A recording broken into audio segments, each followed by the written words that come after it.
अणो अणिसायम् अनुस्मरेतया सर्वस्य धातारम् अचिन्त्य रूपम् आदित्यवर्णम तमसा परस्तात्। ये क्या है? 9वां श्लोक है। इसके पहले 8वां श्लोक था। इसमें क्या बताया था भगवान ने? हे पार्थ, जो व्यक्ति मेरा स्मरण करने में अपना मन निरंतर लगाए रखकर अविचलित भाव से भगवान के रूप में मेरा ध्यान करता है, मुझे अवश्य ही प्राप्त करता है। क्या बताया था इसमें पिछली बार? हैं? जो भगवान का चिंतन करता है वो भगवान को अवश्य प्राप्त होता है। जो भगवान का चिंतन करने में लीन रहता है हमेशा, वो हमेशा ही भगवान को प्राप्त करता है। बहुत से लोग क्या बोलते हैं कि भगवान का चिंतन अभी करने की जरूरत नहीं है, तुम्हारे खेलने खाने के दिन है, जब थोड़ी और बड़ा होते हैं, अभी तो यार हम कमाने के दिन है, शायद जब बूढ़े हो जाएंगे जब करेंगे। कि किसी ने देखा है मृत्यु कब आ रही है? आज तुमसे कोई पूछे एक question, what is your age, क्या बोलोगे आंसर इसका? जितनी है जितनी है उतनी बताएंगे। क्या आंसर दो इसका? 15 ईयर। कितना? 15। सही बोलो, जैसा मैं 15 years सेंटेंस बोल old। रहा हूँ। अच्छा 15 ईयर ओल्ड। 15 ईयर्स ओल्ड मतलब क्या है? बूढ़े। सारे ओल्ड हैं। क्या है? ओल्ड। सारे ओल्ड हैं। यानी ये नहीं क्या सोचना है कि हमें बुढ़ापे का ध्यान रखना है कि जिस समय बुढ़ापे में जब ना दांत चबा पाए, ना आँख देख पाए, ना कान सुन पाए, ठीक है, ना पैर तीर्थ यात्रा कर पाए, उस समय भगवान को लेके बैठेंगे। नहीं, इस समय से नहीं लगोगे तो समय याद नहीं आएगा। उस समय वही याद आएगा, हमारी घर गृहस्थी, ये सब चीज़ें। एक चीज़ बताइए, आप लोगों में सब कोई बाहर निकलता होगा, सबसे ज़्यादा ताश खेलने वाले कौन है?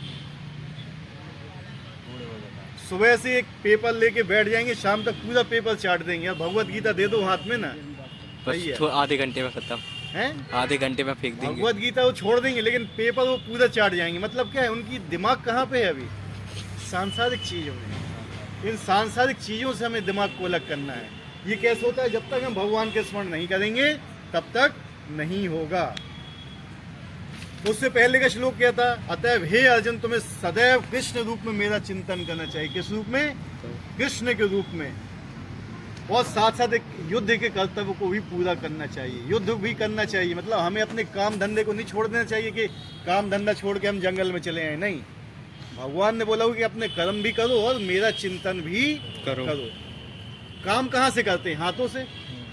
वो चिंतन का काम क्या है? दिमाग से। दोनों का अलग अलग काम है ना। तो हाथ को अपने काम में लगाओ, दिमाग को अपने काम में लगाओ, कान को अपने काम में लगाओ, ठीक है। अब तुम अपना पूरा दिमाग ही सांसारिक चीज़ों में लगे रखे तो व्यर्थ है। दिमाग तो लगना नहीं है ना काम में।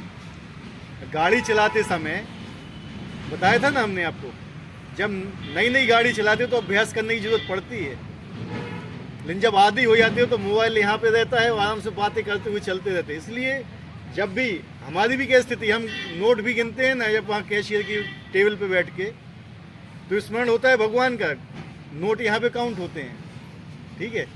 कभी गलत नहीं होता है। नोट गिनती करो भगवान के नाम से, 108 मालाएं होती हैं, जैसे ऐसी 100 नाम को जाप करो, ठीक है। राम राम राम राम, कृष्ण बोलो, राम बोलो, कुछ ही बोलो, लिखो कहीं पर, ठीक है। पहले देखो, पहले क्या होता था, जब भी कोई चीज़ शुरू करते थे एक नहीं बोला जाता था। क्या बोला जाता था? राम। पहले राम बोला जाता था, फिर 2, फिर 3, ठीक है, हर चीज़ में। तो ये किस लिए बोला था? क्योंकि हर चीज़ जो हम कर रहे हैं उसमें हमें क्या हो? भगवान कृष्ण का स्मरण। कोई भी काम करते समय आज लोग याद भी नहीं कर पा रहे थे तो अपने बच्चों का नाम रख लेते थे भगवान के नाम पे। कम से कम बच्चे को नाम से बुलाएंगे तो भगवान का नाम तो निकलेगा मुंह से। आजकल वो भी रखना बंद कर दिया। कुत्तों का नाम रख लेते हैं बच्चों के लिए। होता है ऐसा ही कि नहीं होता है?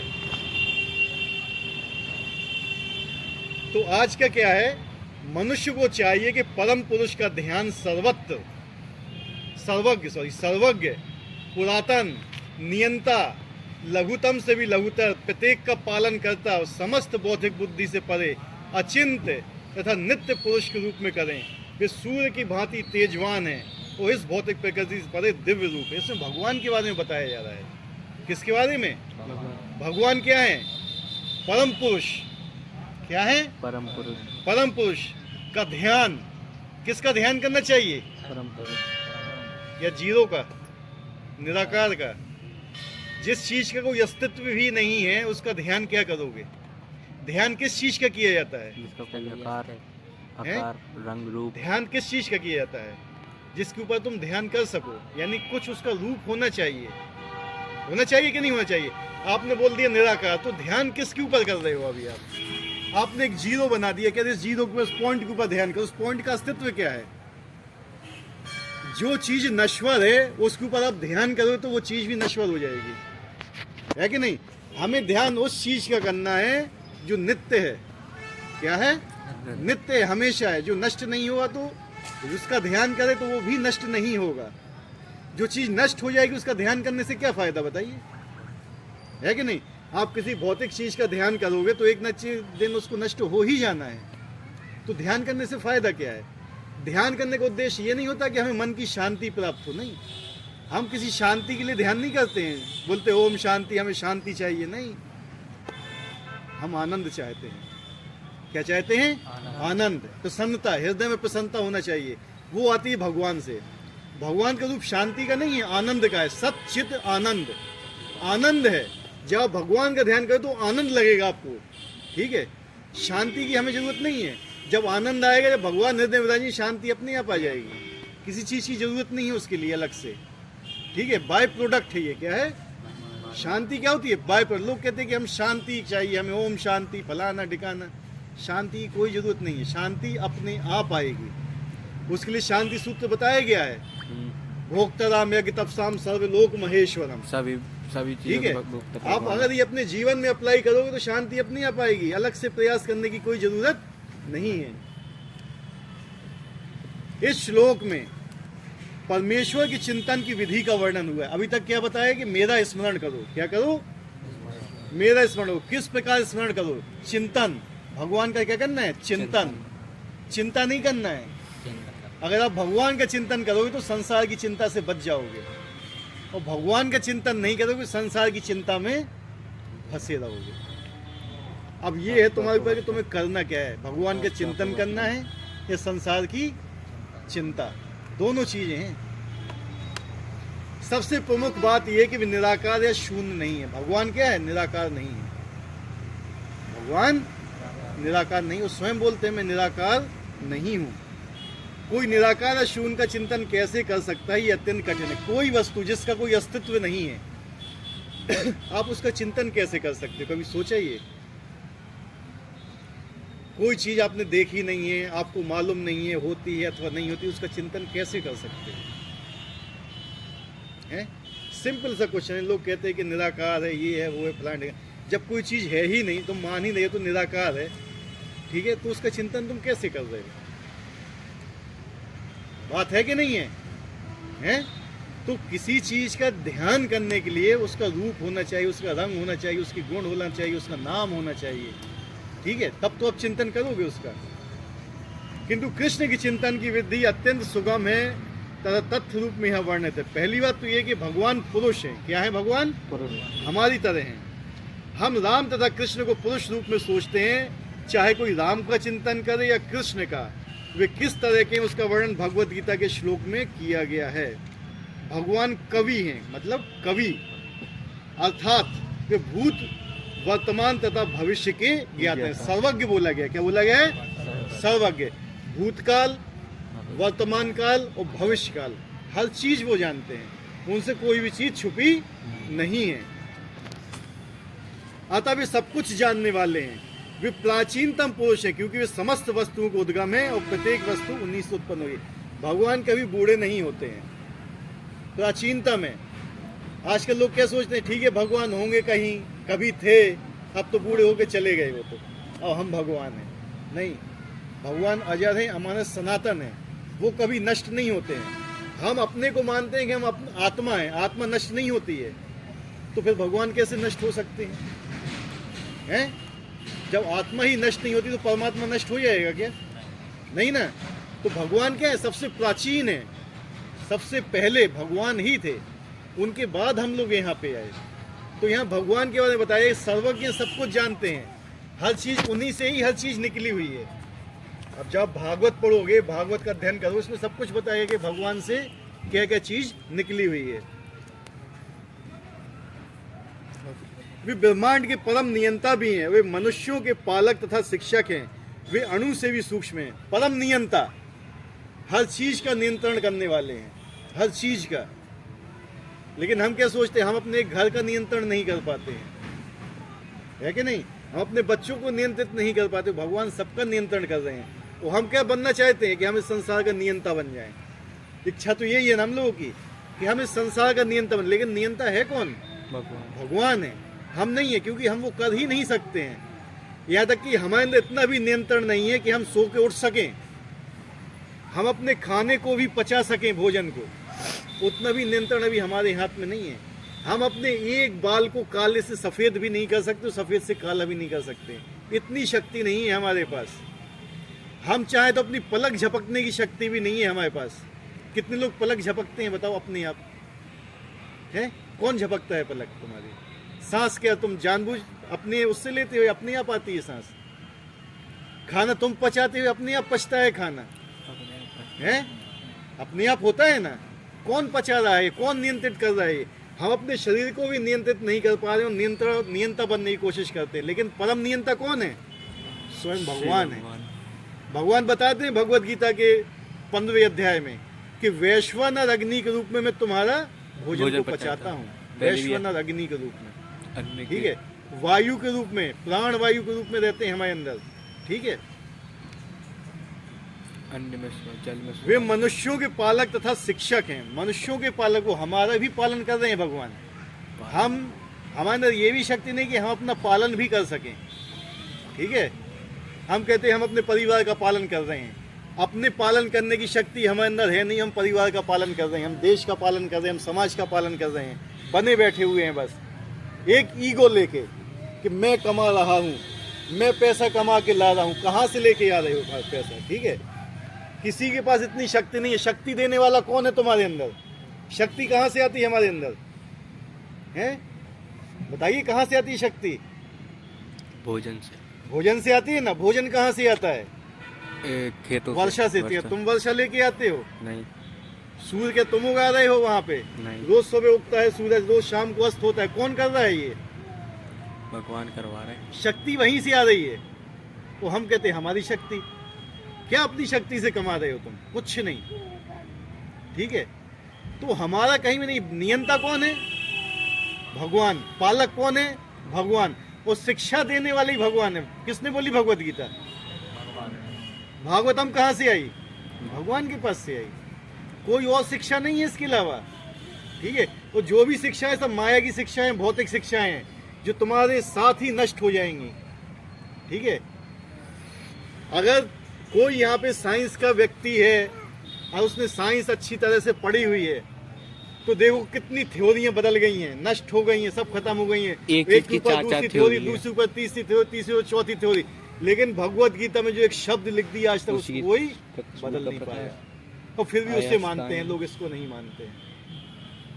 समझ है? ये हमारी मेंटेलिटी है कि हम उस साइंस के ऊपर तो विश्वास करते हैं, लेकिन जो परम विज्ञान है उसके ऊपर विश्वास नहीं करते। आत्मा का जो सिद्धांत है उसके ऊपर विश्वास नहीं करते हैं। वे अणु से भी सूक्ष्म हैं। भगवान क्या है? बहुत विशाल भी है और सूक्ष्म भी है। इतने विशाल है कि विराट पुरुष के रूप में है वो अणु से भी सूक्ष्म है। कहते हैं बाल की नोक, क्या है? बाल की नोक। बाल की नोक के 10,000वें भाग के बराबर आत्मा का परिमाप होता है।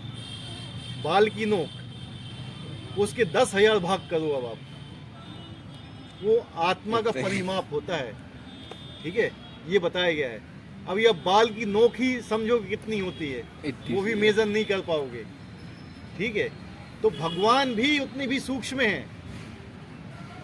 एक कोरोना वायरस था जिसको सूक्ष्म दृष्टि से नहीं देखा जा रहा, तो उसके अंदर भी आत्मा थी, उसके अंदर भी परमात्मा विराजमान थे, नहीं तो उसके अंदर जीवन नहीं होता। समझ रहे?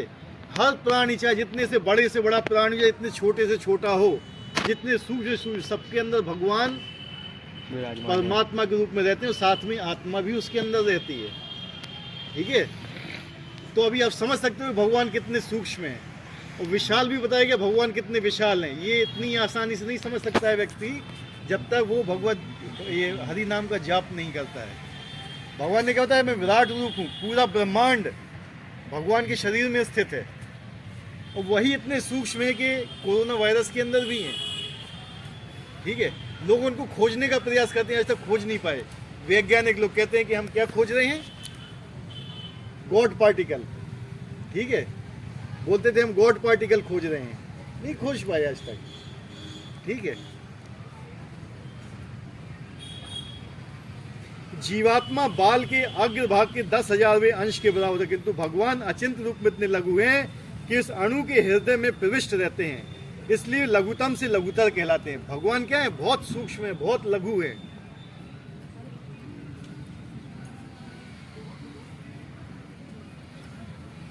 उनके इतने लघु होते हुए सर्वव्यापी सबों का पालन कर, सर्वव्यापी क्या है, सर्वव्यापी सबका पालन कर रहे हैं वो। लोग कहते हैं कि मैं इसका पालन करता हूं, उसका पालन करता हूं। आप अगर 10 फीट नीचे गड्ढा खोदोगे, उसके अंदर जो कीड़े निकलते हैं उसका पालन कौन कर रहा है, भगवान। निकलते हैं कीड़े, कौन पालन कर रहा है उसका, भगवान कर रहा कोई व्यक्ति कर रहा है। कहते हैं हम रोटी बांटते हैं, लोगों का पालन करते हैं, खुद भगवान बनने की कोशिश करते हैं। हम खाना बांटते हैं, हम ये करते हैं, इतने लोगों का पालन करते, इतने लोगों का पालन कर रहे हैं। नहीं, उसको देखो जो जमीन के अंदर दबा हुआ है, जो तुम देख भी नहीं पा रहे, उसका भी पालन करने वाला कोई है। ठीक है, उसका भी पालन कर रहा है भगवान। ऐसे ऐसे कीट हैं, ऐसे कीटाणु हैं जिनको आप देख भी नहीं पा रहे हो, उसका भी पालन हो रहा है। हमारा भी पालन हो रहा है, हमारा पालन भी करने वाले वही है, और जो लोगों को खिला रहा है उसका पालन करने वाले भी वही हैं। ठीक है, तो वही पालन करने वाले हर जगह व्याप्त हैं वो। ऐसा नहीं कि यहाँ पे भी व्याप्त नहीं है, यहाँ पे भी हर जगह है वो।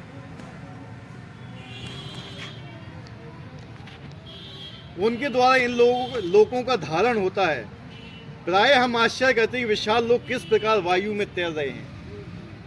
एक सैटेलाइट को उड़ाने के लिए करोड़ों खर्च आता है, कितने लोग लगते हैं ये बताइए, एक सैटेलाइट उड़ाने के लिए।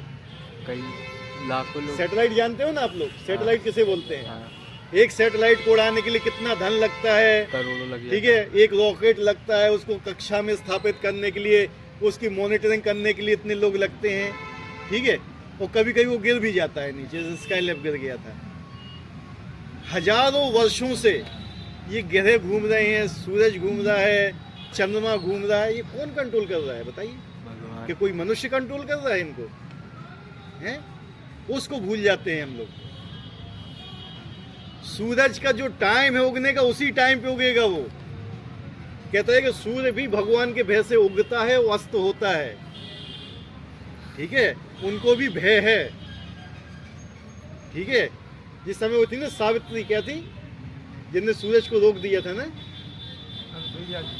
अनसुईया जी नहीं थी, वो अनसुईया नहीं थी, सावित्री थी, कोई थी। यमराज जी को रोका था, उन्होंने तो यमराज जी को रोका था, एक स्त्री को, स्त्री ने, जिनका पति कोढ़ी था, सावित्री जी ने। हाँ, तो वो क्या थे, उनकी जो पति था वो कोढ़ी, वो एक वैश्या में आसक्त था। एक पतिव्रता स्त्री का बता रहा हूं मैं, पतिव्रता स्त्री में कितनी शक्ति होती है। मन जो पुरुष होती है उसकी शक्ति होती है ब्रह्मचर्य। क्या होती है? ब्रह्मचर्य। पुरुषों की शक्ति होती है, स्त्रियों की शक्ति होती है पतिव्रता। पतिव्रता की इतनी शक्ति थी कि उसका पति एक वैश्या में आसक्त था, कोढ़ी था, और वो वैश्या का चिंतन कर देता था, मुझे वैश्या के पास जाना है, और पैसा था नहीं। तो उसकी पत्नी ने वैश्या से क्या बोला था कि मैं तुम्हारी जिंदगी भर सेवा करूंगी, मेरे पति को सुख प्रदान करो। ठीक है, ये एक पत्नी की पतिव्रता थी, अपने पति के सुख के लिए क्या कर रही थी, वो एक वैश्या की सेवा कर रही थी। ठीक है, और जब वो लेके जा रही थी उसको वैश्या के पास, तो रास्ते में एक मुनि तपस्या कर रहे थे, उनका पैर उसमें लगा, उनकी तपस्या भंग हुई, तो उनने गुस्से में आगे शाप दे दिया कि तेरा पति सूरज उगते ही मर जाएगा। यही बोला था ना। ले उसने कही अगर मैं पतिव्रता हूँ और मैं अपनी पति की इच्छा के लिए सब कुछ कर रही हूँ, पति के अलावा मैंने कहीं ध्यान नहीं गया, तो कल सूरज उदय ही नहीं होगा।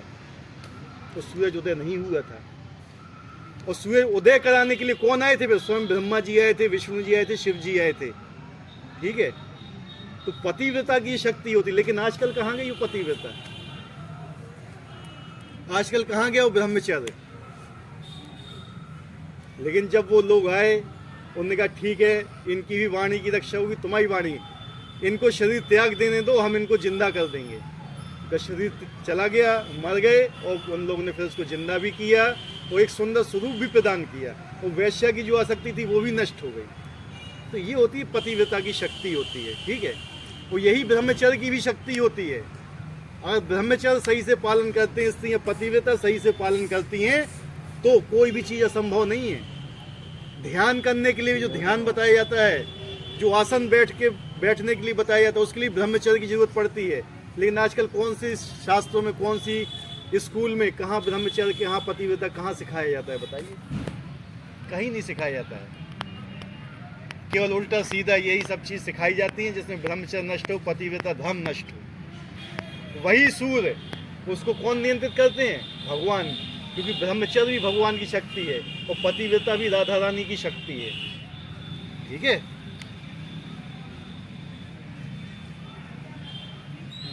यहाँ बताया कि परमेश्वर अपनी अचिंत्य शक्ति द्वारा समस्त विशाल लोक तथा आकाश गंगाओं को धारण किए हुए हैं। भगवान ही धारण किए हैं उसको, आकाश गंगा को। कौन सा बल लगता है? किसमें? जो ये घूमते रहते हैं ग्रह, कौन सा बल बोलते हैं उसको? हैं? ग्रेविटी तो यहाँ का गुरुत्वाकर्षण बल, आकर्षण।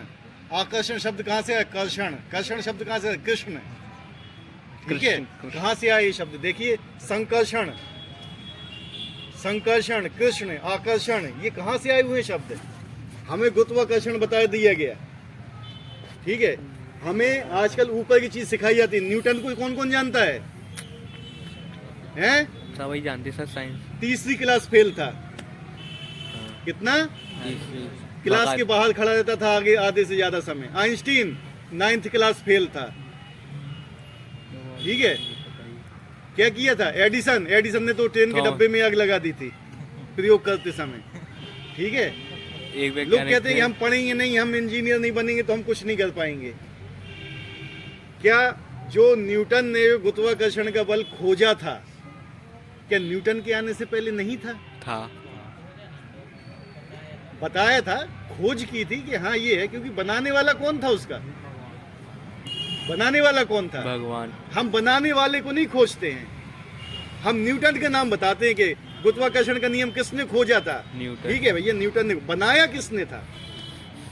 वहां पे हमारी साइंस फेल है, समझ रहे ना।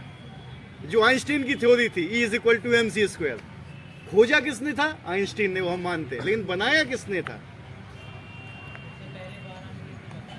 नहीं बताया था, वो तो हमारे वेदों में भी बहुत लोगों ने बताया हुआ है, उससे पहले बताया था काफी लोगों ने, लेकिन इसने तो क्या, उनको चोरी की है, उससे ज्यादा कुछ नहीं किया है, ठीक है। हमारे वेदों से ही सब निकाल के रखा है, ठीक है। और हमें मूर्ख बनाया गया है, हम ही से लिया, हम ही को दे रहे हैं, ठीक है। तो हमें इतना कम से कम वो होना चाहिए कि हमें अपने वेदों पे विश्वास होना चाहिए, पुराणों पे विश्वास होना चाहिए, लेकिन हम नहीं करते हैं वो। इस प्रसंग में अचिंत्य शब्द अत्यंत सार्थक है। ईश्वर की शक्ति हमारी कल्पना या विचार शक्ति के परे है, इसलिए अचिंत्य कहलाएगी। अचिंत्य जो हमारी बुद्धि से, जिनका चिंतन नहीं किया जा सकता है। भगवान की शक्ति इतनी ज़्यादा है कि हम अपनी बुद्धि से भी नहीं समझ सकते हैं, ठीक है। इस बात का खंडन कौन कर सकता है? वे इस भौतिक जगत में व्याप्त हैं और फिर भी इससे परे हैं। हम इसी भौतिक जगत को ठीक ठीक से नहीं समझ पाते तो आध्यात्मिक जगत की तुलना में नगण्य है, तो फिर हम ये कैसे जान सकते हैं कि इसके परे क्या है? अभी हमारी स्थिति क्या है, हम अपने आप को नहीं जान सकते। यहाँ पे कोई ऐसा व्यक्ति जिसने पूरे महुआ की हर एक गली को छान मारा हो, हर एक, कोई भी एक ऐसा व्यक्ति हो, मैं महुआ की ही बात कर रहा हूँ, ज्यादातर तो गुरु जी घूमी है हर एक गली से वाकिफ हो, हर एक गली से, कोने कोने से। लेकिन हम क्या सोचते हैं? हम भगवान के बारे में विवरण करने के लिए सोचते हैं, ठीक है। हम अपने बारे में नहीं जानते हैं, अपने गांव के बारे में नहीं जानते, तो हमने पूरा देश, हम उसके बारे में चिंतन करें जो हमारे चिंतन से परे है। समझ रहे बात को? लेकिन जब हमें बताया जाता है तो हम उसको मानते नहीं, लेकिन हम अपनी अटकलें लगाते हैं। क्या है? अपनी अटकल। हमें अपनी अटकलें नहीं लगाना, जैसा हमें शास्त्रों में बताया गया है हमें उस हिसाब से समझना चाहिए। जैसे हमने एक उदाहरण दिया था काफ़ी पहले, यहाँ पे एक जैसे ये व्यक्ति हैं, कोई भी एक व्यक्ति है, इनसे अमेरिका के बारे में पूछा गया, अमेरिका के बारे में बताने लगे। एक दूसरा व्यक्ति जो स्वयं अमेरिका से आया हुआ है, और वो बता रहा है, तो दोनों में आप किसको सही मानोगे? जो अमेरिका में रहता है। जो अमेरिका से आया हुआ है ना, उसको सही मानोगे? जो यहाँ से रह रहा है, यहाँ से पढ़ के वो बता रहा है, किसको आप सही मानोगे? जो अमेरिका से आया है। तो जो व्यक्ति भगवत धाम से यहाँ पे आया हुआ है उसको सही मानोगे? जो यहाँ के व्यक्ति हैं वो बता रहे हैं उसको सही मानोगे? जो भगवत धाम से आया हुआ तो है। भगवत धाम से जो आए हैं, जो भगवत धाम से भगवान, उनके जो पार्षद आए हुए हैं, जो बता रहे हैं भगवत धाम के बारे में, कम से कम वो तो विश्वास करना चाहिए हमें। उनने बताया कि भगवान का रूप होता है, भगवान श्याम वर्ण के हैं, मुरली धारण किए हुए हैं, नृत्य करते हैं, त्रिभंग स्वरूप हैं, ठीक है। तो हम फिर भी नहीं मानते, फिर भी हम भगवान को निराकार मान के उनका चिंतन करते हैं। तो क्या है ये? समझे बात को? अचिंत्य देश भौतिक जगत से परे, जिसमें हमारा तर्क, नीति शास्त्र, दार्शनिक चिंतन छू भी नहीं पाता, और जो अकल्पनीय है, हमारी बुद्धि से परे है। हम अपनी बुद्धि से भगवत धाम के बारे में नहीं जान सकते हैं। इसलिए कहते हैं जो पुराण है इनको अपौरुषेय बोला जाता है। क्या है? अपौरुषेय, जिनको पुरुषों ने नहीं लिखा हुआ है, ये मानव बुद्धि से नहीं लिखे हुए हैं शास्त्र, अपौरुषेय हैं ये, इसलिए उनको अपौरुषेय बोला जाता है। पुरुष की बुद्धि से परे हैं ये, हम अपनी बुद्धि से नहीं जान सकते इनको। इनको जानने के लिए हमें गुरु परंपरा में आना पड़ेगा, तब हम शास्त्रों को जान पाएंगे, अन्यथा हम शास्त्रों को नहीं जान। ये भगवत गीता भी हर आदमी नहीं समझ सकता है जब तक आप गुरु परंपरा में आके इसको नहीं सीखोगे। अतः बुद्धिमान मनुष्यों को समझ को चाहिए कि व्यर्थ के तर्कों का चिंतन से दूर रहकर वेदों, भगवत गीता, भागवत जैसे शास्त्रों में जो कुछ कहा गया है उसे स्वीकार कर ले, उसके बाद सुनिश्चित किए नियमों का पालन कर, इससे ज्ञान प्राप्त हो सकेगा। हमें क्या है? अपनी अटकलों से नहीं सीखना चाहिए। क्या है? अपनी बुद्धि से नहीं सीखना चाहिए। जैसा भगवत गीता में बोला गया है, जैसा भागवत में बोला गया है, जैसा शास्त्रों में बोला गया है, हम उससे ही स्वीकार करना चाहिए कि हाँ मेरी बुद्धि नहीं है समझ में, लेकिन जो ये बोला जा रहा है ये क्या है? सही है, लेकिन मेरे अंदर इतनी शक्ति नहीं है कि मैं उसको समझ सकूं, मैं इसको अपनी बुद्धि से समझ सकूं। ठीक है, एक पहली क्लास के व्यक्ति को अगर पीएचडी की कॉपी दे दी जाए, पुस्तक दे दी जाए, तो नहीं समझ पाएगा, वो सीधा कहेगा गलत है कि नहीं? लेकिन वो सही है। लेकिन जब वही बुक किसी प्रोफेसर को दी जाती है, समझ जाएगा उसको। यानी हमें कम से कम इतना होना चाहिए कि हम उस चीज़ को समझ सकें, उतनी हमारी साधना हो चाहिए, उतनी हमारी तपस्या होना चाहिए। ठीक है, और जब तक आप हरे कृष्ण महामंत्र का कीर्तन नहीं करोगे, ब्रह्मचर्य पालन नहीं करोगे, तपस्या नहीं करोगे, आप इन सब चीज़ों को समझ ही नहीं पाओगे। आजकल कौन बिल्कुल ऐसा सीधा बैठ पाता है? बताइए, कितनी देर तक बैठ पाता है? नहीं बैठ पाते, क्योंकि ब्रह्मचर्य का पालन ही नहीं है किसी का। ठीक है, तो उस हिसाब से जब हम कुछ पालन ही नहीं कर पाए तो हमें क्या है? कम से कम हरे कृष्ण महामंत्र का तो जाप करो। ब्रह्मचर्य से बुद्धि बहुत तीक्ष्ण होती है, बहुत ज्यादा तीक्ष्ण होती है। आप एक बार याद कर लोगे, भूलोगे नहीं। ठीक है, ये शक्तियां होती हैं। नेक्स्ट श्लोक है 10वां। प्रयाण काले मनसा चले ना भक्त युक्त योग बलेन चेवा भूवो मध्य प्राणमावेश सम्यक सतम परम पुरुषोमिपेति दिव्यम। मृत्यु के समय भगवान को प्राप्त करने की विधि बताए। मृत्यु के समय जो व्यक्ति अपने प्राण को भौहों के मध्य में स्थिर कर लेता है, किसके? भौहों के मध्य में स्थिर कर लेता है, और योग शक्ति द्वारा अविचलित मन से पूर्ण भक्ति के साथ परमेश्वर के स्मरण में अपने को लगाता है, निश्चित रूप से भगवान को प्राप्त होता है। मृत्यु के समय जो व्यक्ति अपना ध्यान कहाँ केंद्रित करता है? भौहों के मध्य में। वो हर चीज भूल के केवल भगवान का स्मरण करता है, वो मुझे प्राप्त करता है। ये विधि किसके लिए है? योग करते हैं, योगियों के लिए है। किसके लिए है?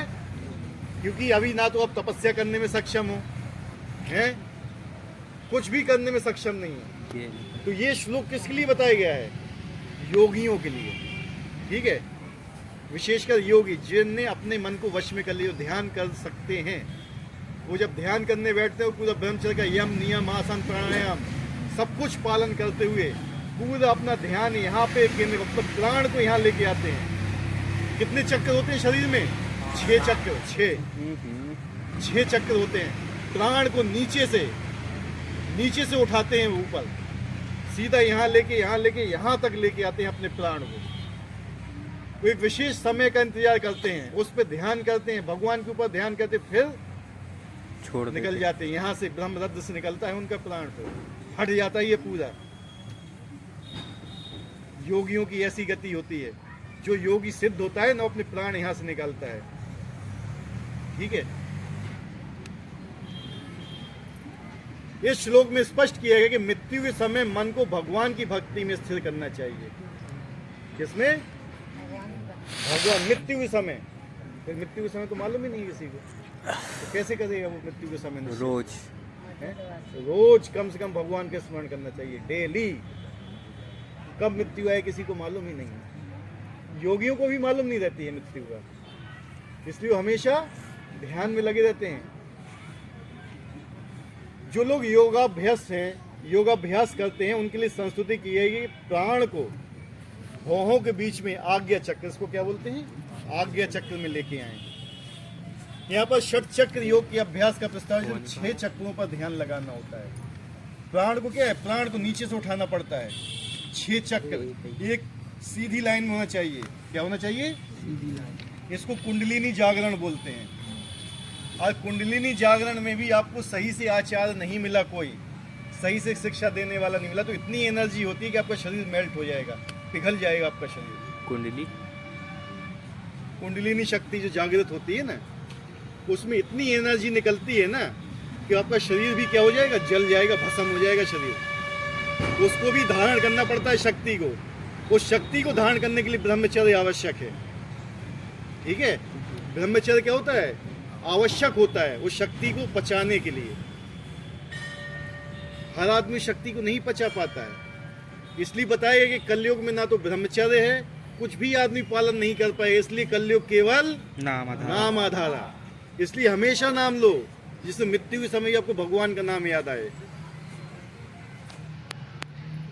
परंतु निरंतर कृष्ण भाव में लीन रहने के कारण शुद्ध भक्त भगवत कृपा से मृत्यु के समय योगाभ्यास के बिना भगवान का स्मरण, जो भक्त शुद्ध है, जो हमेशा अपना चित्त भगवान में लगाए रखता है, तो उसको योगाभ्यास करने की जरूरत नहीं होती है।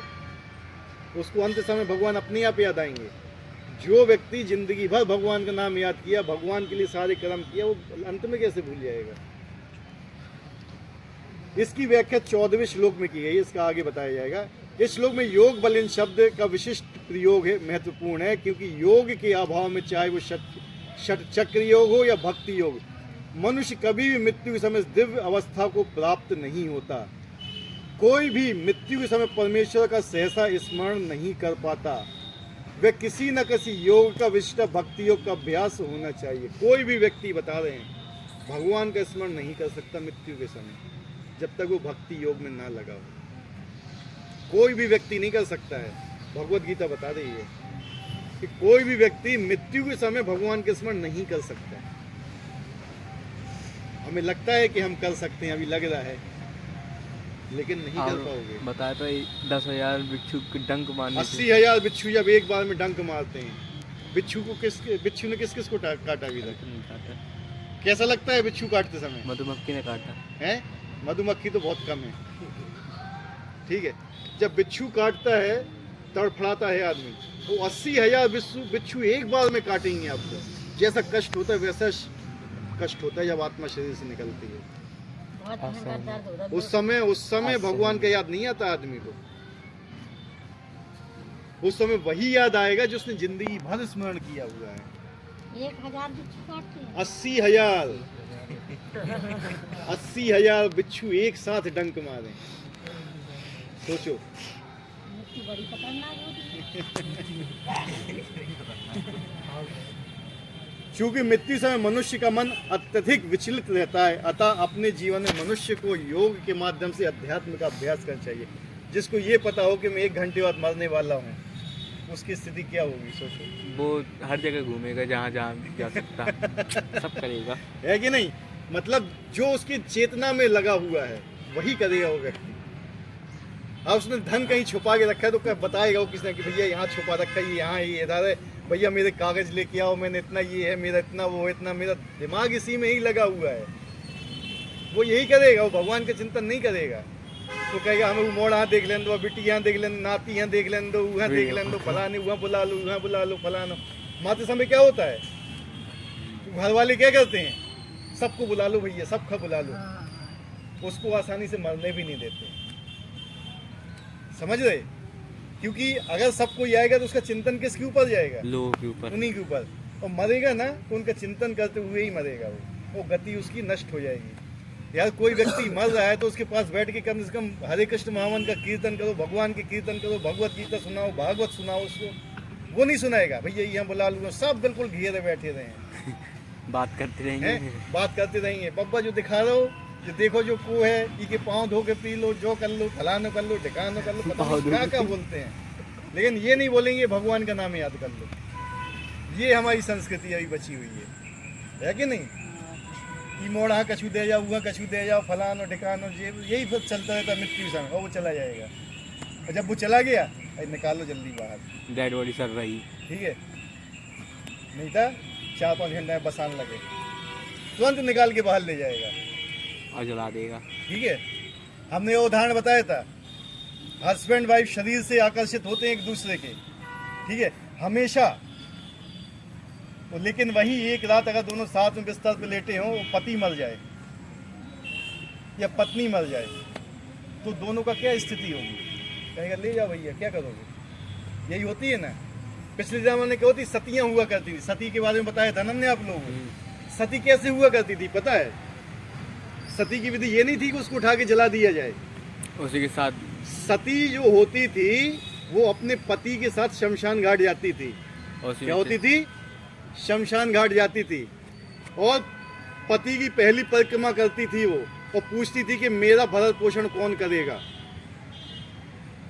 पूछती थी लोगों से, सामने आओ। भरण पोषण मतलब केवल भरण पोषण, खिलाना पिलाना, उसकी रक्षा करना, कोई उसका यूज नहीं करना, कौन उसका भोग करे वो करेगा भरण पोषण। और कोई सामने नहीं आया, सबसे पहले वो राजा को बुलाती थी, उसको पुरोहित को बुलाती थी, उसके बाद शहर के जो बड़े आदमी होते थे ब्राह्मणों को बुलाती। जब कोई नहीं आता था तो चली जाती थी कहाँ पर? भगवान के धाम, मंदिर हुआ करते थे, वहां पे जाके केवल भगवान की सेवा करती थी। अब मेरा रक्षक भगवान है। अगर वो इतनी शुद्ध है तो किसी का आसन नहीं लेना चाहती, तो अपने आप स्वेच्छा से अपना शरीर त्याग करती थी। और वो किसके लिए होता था सती? जिसके कोई पुत्र ना हो, किसी की कोई पुत्री ना हो। अलसी महारानी थी, अलसी महारानी, ठीक है, अपने पति की शैया उन्हीं ने लगाई थी, और उसके ऊपर हम उन पति को भी दाह किया और स्वयं भी उसके ऊपर बैठ के चली गई थी वो। पृथु महाराज, वर्णन आता है भागवत में, ठीक है। तो ये हुआ करता था पिछले जमाने में हमारे यहाँ, लेकिन आजकल सब चीज भ्रष्ट हो गया है ये।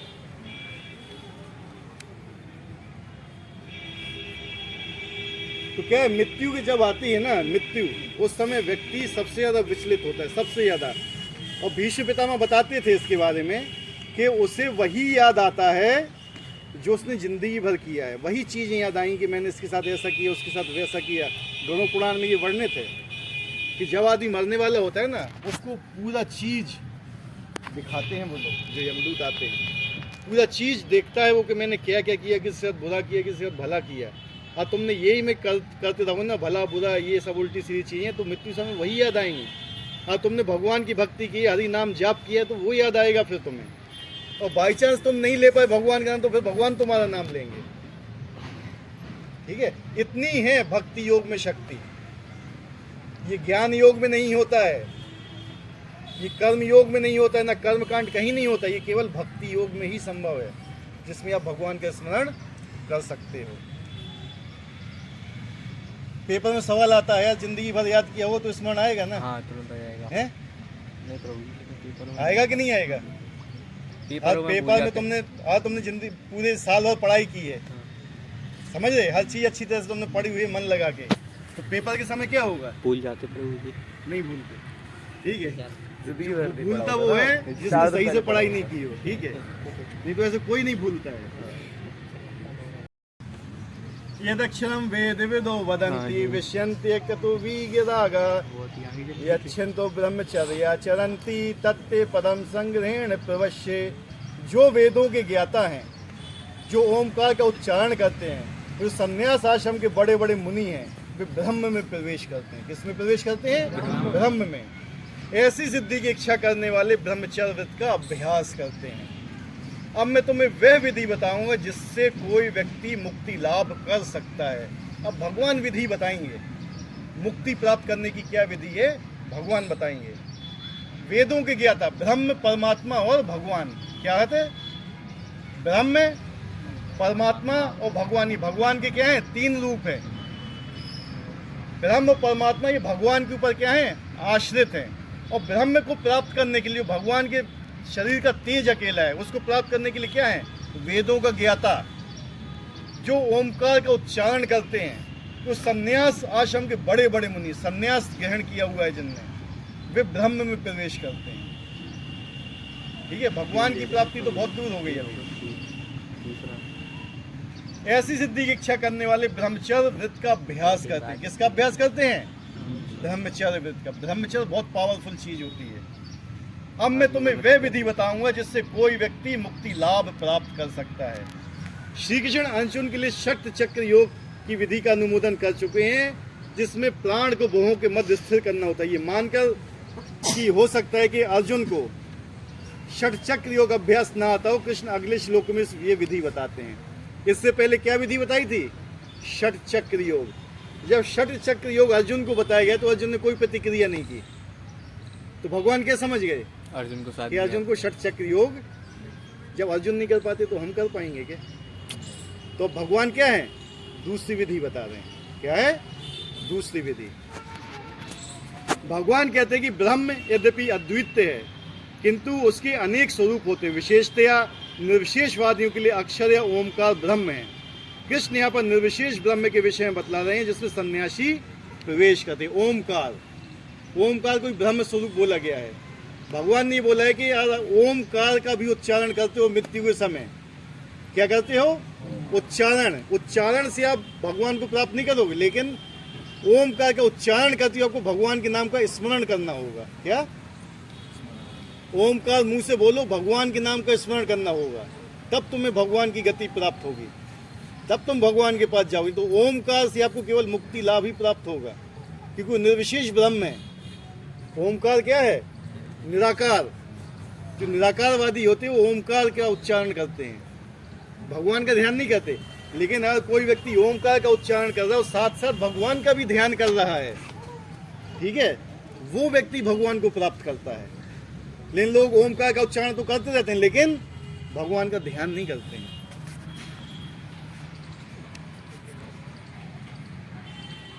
ज्ञान की वैदिक पद्धति में छात्रों से परम गुरु के पास रहने से ब्रह्मचर्य व्रत का पालन करते हुए ओमकार का उच्चारण तथा परम निर्विशेष ब्रह्म की शिक्षा दी जाती है, और वे ब्रह्म के 2 स्वरूपों से परिचित हैं। ये पिता छात्रों के आध्यात्मिक जीवन के विकास के लिए आवश्यक है, किंतु इस समय ऐसा ब्रह्मचर्य जीवन पिता पाना बिल्कुल संभव नहीं है। पहले क्या होता था? गुरुकुल चलते थे। गुरुकुल की क्या विशेषता होती थी? वहीं पे कोई पुत्र पैदा हुआ, गुरुकुल में कौन जाता था? ब्राह्मण, क्षत्रिय। कौन? ब्राह्मण और क्षत्रिय। कभी कभी वैश्य भी जाता था, शूद्रों को अलाउ नहीं था। ठीक है, ब्राह्मण, क्षत्रिय और कभी कभी वैश्य, ये कहाँ जाते थे? गुरुकुल। क्यों? क्योंकि इनको ब्रह्मचर्य की शिक्षा दी जाती थी। 5 वर्ष की आयु में इनको कहाँ भेजा जाता था? गुरुकुल। वेदों में 100 साल की आयु को माना गया है। ठीक है, अगर आप 100 साल की आयु मान के चलते हो तो 25 साल आपको कैसे देना चाहिए? ब्रह्मचर्य। कैसा? ब्रह्मचर्य। 25 साल ब्रह्मचर्य, 25 से 50 गृहस्थ, 50 से 75 वानप्रस्थ, और 75 के बाद संन्यास। ये 4 चीजें हुआ करती थी। जब कोई बच्चा 5 साल का हुआ तो उसको भेज दिया कहाँ? गुरुकुल में। 20 साल उसने शिक्षा ग्रहण की। 25 साल का जब वो घर आएगा, उसकी उम्र कितनी होगी? अगर उसको शादी करना है या गृहस्थ जीवन में प्रवेश करना है तब वो घर आएगा, नहीं तो नहीं आता था। उस समय उसके पिता की आयु कितनी हो जाएगी? 50 हो जाएगी ना। यानी बेटा घर आया और पिता घर से निकला बाहर। समझ रहे ना? वानप्रस्थ। ऐसा बताया गया है शास्त्रों में कि जो बच्चे के प्रति आसक्ति होती है वो डेवलप ना हो पाए। आसक्ति यानी मोह, समझिए मेरी बात को, हैं? और जब वो लड़का होगा यहाँ पे, उसके साथ भी यही चीज चलेगा। जब वो वानप्रस्थ जाएगा 50 से 75 में, तो उसको अलाउ था उसकी पत्नी को उसके साथ जाने के लिए। क्या था? वानप्रस्थ में। और पत्नी चाहे तो पति के साथ जा सकती है, लेकिन पति को तो घर त्याग करना ही है 50 वर्ष की आयु में। और पत्नी चाहे तो उसके साथ जा सकती है, लेकिन किस लिए?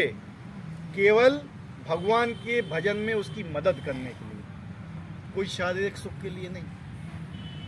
ठीक है? कितना? 50 से लेके 75 की आयु में। और 75 की आयु के बाद उसको भी, जो पुरुष, उसको पत्नी का त्याग करना पड़ता था, उनको बच्चों के पास भेज देता था वो। और जब यहाँ पे वो बच्चों के पास रहती थी तो वो अपने भोग के लिए रहती थी, उन बच्चों को शिक्षा देने के लिए होती थी। ठीक है? मतलब घर में शिक्षा देगी वो सबको। और उसका शरीर छूट गया 75 वर्ष की आयु में, तो ठीक है, तो पति अपना चला जाता, उसको अकेले भगवान के ऊपर निर्भर रहना पड़ता था फिर। यानी 25 साल ब्रह्मचर्य, 25 साल गृहस्थ, 25 साल वानप्रस्थ और 25 साल संन्यास। तो क्या आज हमारी आयु 100 वर्ष की है? 70-50 है, सुन है? 70 60 साल, 70 मैक्सिमम। और उस हिसाब से डिवाइड करोगे ना, तो ना तो आप ब्रह्मचर्य पालन कर पाओगे, ना गृहस्थ पालन कर पाओगे, ना वानप्रस्थ, ना संन्यास। इसलिए कलयुग में सारे वर्ण और आश्रम नष्ट हो चुके हैं। केवल एक ही चीज है कलयुग में, केवल एक ही चीज, हरे नाम हरे नाम हरे नाम एव केवलम कलो नास्तेव नास्तेव नास्तेव गतिरन्यथा। कोई भी चीज काम नहीं करेगी कलयुग में। ना ब्रह्मचर्य पालन कर पाओगे, ना ब्राह्मण क्षत्रिय वैश्य वर्ण आश्रम, सब नष्ट हो चुके हैं, कुछ भी नहीं बचा है। लोग कहते हैं ब्राह्मण हूं, मैं क्षत्रिय वैश्य शूद्र, कोई भी कुछ नहीं है, सब शूद्र हैं कलयुग में, सब के सब। क्योंकि कोई ब्रह्मचर्य का पालन नहीं कर पाया। पहले कौन जाता था ब्रह्मचर्य का पालन करने के लिए? मैंने क्या बताया था? ब्राह्मण क्षत्रिय वैश्य, ज्यादातर वैश्य भी नहीं जाता था जहां तक ब्राह्मण। आज जिसमें वास्तव में ब्रह्मत्व का गुण है, जिसमें वास्तव में क्षत्रियत्व का गुण है, तो ब्रह्मचर्य का पालन करता है वो। और नहीं कर पा रहे तो आप शूद्र हो, ये एक्सेप्ट करो अपने आप में। लेकिन लोग क्या है आजकल क्या बोलते हैं? नहीं, मैं ब्राह्मण हूँ, मैं ये हूँ, मैं फलाना हूँ, मैं क्षत्रिय हूँ, मैं ये हूँ। और ब्रह्मचर्य के नाम पे 0, पठन पाठन में 0, श्लोक उच्चारण में 0, कुछ नहीं आता है, लेकिन नाम के बस। इनको बोला जाता है ब्रह्म बंधु। शास्त्रों में क्या बोला जाता है? ब्रह्म बंधु, जिसमें कोई गुण नहीं है। ठीक है?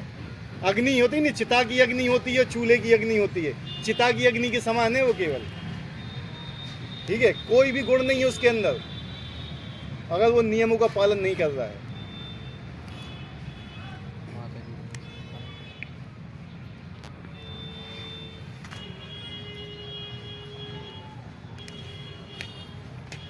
ज्ञान की वैदिक पद्धति, ये तो हो गया था ना।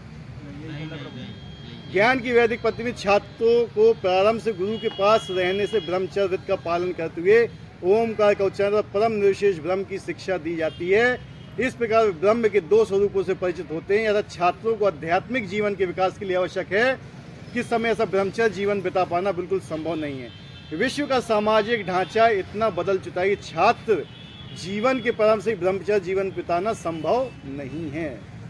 यद्यपि विश्व में ज्ञान की विभिन्न शाखाओं में अनेक संस्थाएं हैं, किंतु ऐसी मान्यता पर एक भी संस्था नहीं है जहां ब्रह्मचर्य के सिद्धांतों की शिक्षा प्रदान की जा सके।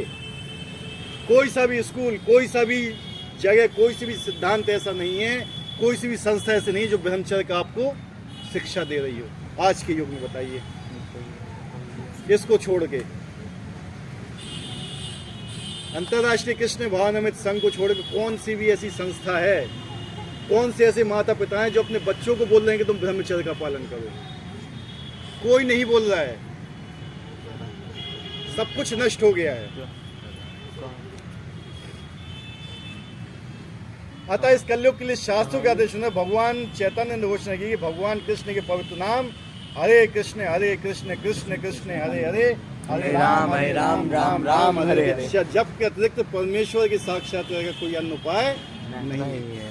ठीक है, आप ब्रह्मचर्य पालन नहीं कर पा रहे हो, गृहस्थ का भी सही से पालन नहीं कर पा रहे हो, वानप्रस्थ का भी सही से पालन नहीं कर पाए, संन्यास की तो बात ही बहुत दूर है। कम से कम हरे कृष्ण महामंत्र का उच्चारण तो करो, वो भी नहीं कर रहे हो तो फिर क्या समझा जाए? किसी लायक नहीं है, हैं? किसी लायक नहीं है नाम जाप के। हमारी स्थिति समझो कि हमारी स्थिति क्या है। हम लोग कितने गए बीते हैं लगाई और हम अपने आप को कितना श्रेष्ठ समझते हैं।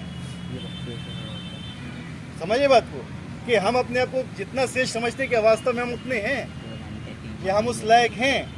ठीक है, हम किसी चीज़ का पालन नहीं कर पाए, हमें शिक्षा नहीं मिली, हमारी स्थिति ऐसी है, कम से कम हरे कृष्ण महामंत्र का जाप तो करो, उससे ही तुम्हें सब कुछ प्राप्त हो जाएगा, उससे ही तुम भगवत धाम चले जाओगे। लेकिन हम वो भी नहीं करना चाहते हैं। क्या बोला है चैतन्य महाप्रभु में? नाम नामकारी बहुधा निज सर्वशक्ति तत्ता पिता नियमते स्मरणे न काला। ठीक है, नाम में बहुत शक्ति है, लेकिन हमारा मन नहीं लगता है उसमें। क्यों नहीं लगता है मन? मन भाग हमारा नाम भगवान में क्यों नहीं लगता है? संसार में बनाया ये संसार में लगा हुआ है, आसक्त है संसार में। ठीक है, बीवी बच्चे धन ये संपत्ति इसी में लगा हुआ है, तो भगवान में कहाँ से लगेगा? ठीक है, अगर आप भगवान में मन लगाओगे तब तो बात हुई, और भगवान में ही मन नहीं लग रहा है तो फिर इन सब कोई फायदा नहीं है। मेन उद्देश्य भगवान में मन लगना चाहिए।